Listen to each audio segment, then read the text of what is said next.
Hi guys, welcome back to another video.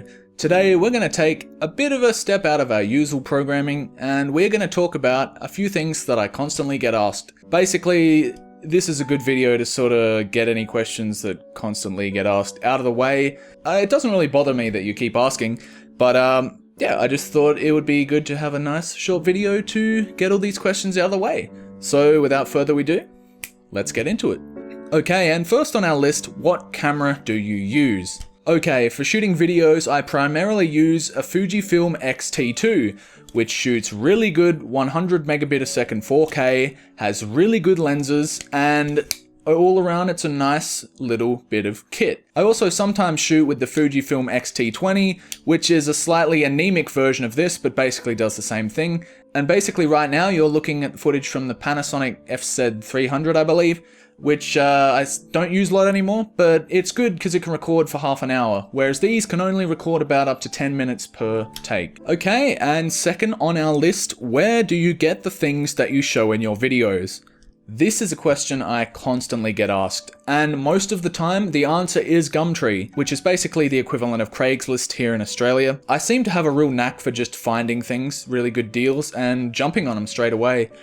There have been so many things I found in the past that I wish I had documented. One of the most notable ones was a whole design workplace that was getting rid of all of their Apple computers, and they had so much vintage hardware from the 80s and 90s. Literally a whole ute full and then another car full, and they gave it away to me all for free. Like, there was everything, like everything you could imagine, a mountain of software, like stacks and stacks of like old Apple desktops and a few laptops as well. That was about 7 years ago. I sadly do not have those anymore. But yes, always keep an eye out on eBay and particularly local classifieds, and you never know, some people might just throw things out on the side of the road. I've really found some really cool stuff being thrown out in the past, so keep your eyes open, that's all I can say. Next on our list is, can you give me free stuff?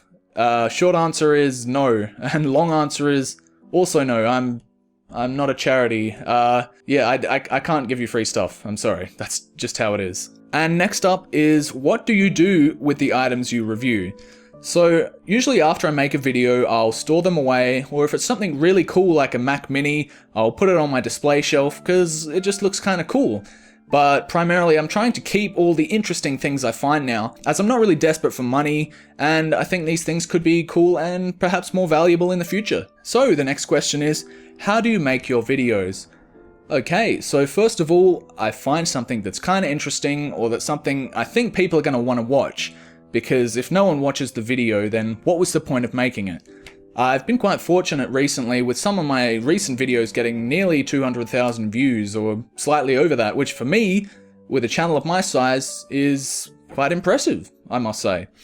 So first of all, I'll write up a bit of a script, I will go and film a lot of it, and then I'll come back and do the audio recording on this microphone here. Next, I'll assemble it in the edit, and if there are any other shots I need, I'll go and get those shots. And then yeah, I'll export it, upload it to YouTube for you to see. That's it. So the next question is, what microphone do you use? I get this question quite a lot, as people seem to think I have really good audio quality in a lot of my videos. And the truth is, you don't need a really expensive microphone to get decent enough quality voiceovers. Right here we're using the Audio-Technica AT2020, which is roughly a $140 USB microphone. It's not amazing by any standards, but I can get some good sound out of it because I know how to EQ and compress the audio properly. And yes, I've owned this for about 6 years and don't see a need to really upgrade. And the next question is, what program do you edit with?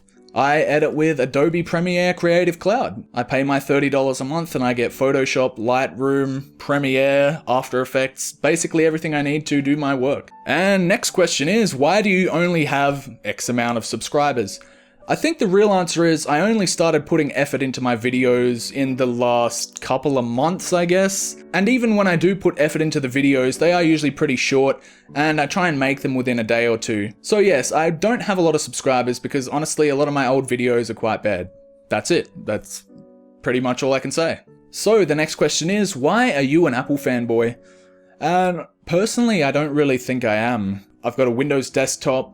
I have a Windows laptop now as well that I use, and my main phone isn't even an Apple iPhone. I think people get that idea because a lot of the videos I've made recently have something to do with Apple, And honestly, that's because some of their older products or some of their newer products are just really interesting as far as design goes, or I thought they would make for an interesting video. So no, I'm not really an Apple fanboy. And the next question is, can we collaborate on a video? If you have potential and you're already out there, you know, trying your best and trying to make good content, and you make similar content to mine, yeah, we could collab. Hit me up if you've got an idea or something interesting we could do. And last of all, what tech channels do you watch? It might be sort of surprising, but I don't watch a lot of YouTube. As far as tech channels go, Jerry Rig Everything, The 8-Bit Guy, Linus Tech Tips, Lewis Rossman, they're the ones that come to mind. I don't actually watch a lot of tech channels, but those ones I will watch because they make entertaining content. So, thank you very much for watching. I hope this sort of answers a lot of common questions that I get asked, and hopefully I don't really have to answer them that much in the future. So, if you see anyone asking those questions, just link them to this video, and yeah, that's about it. I should have another video up in the next few days, and until then, keep watching, and I'll see you next time.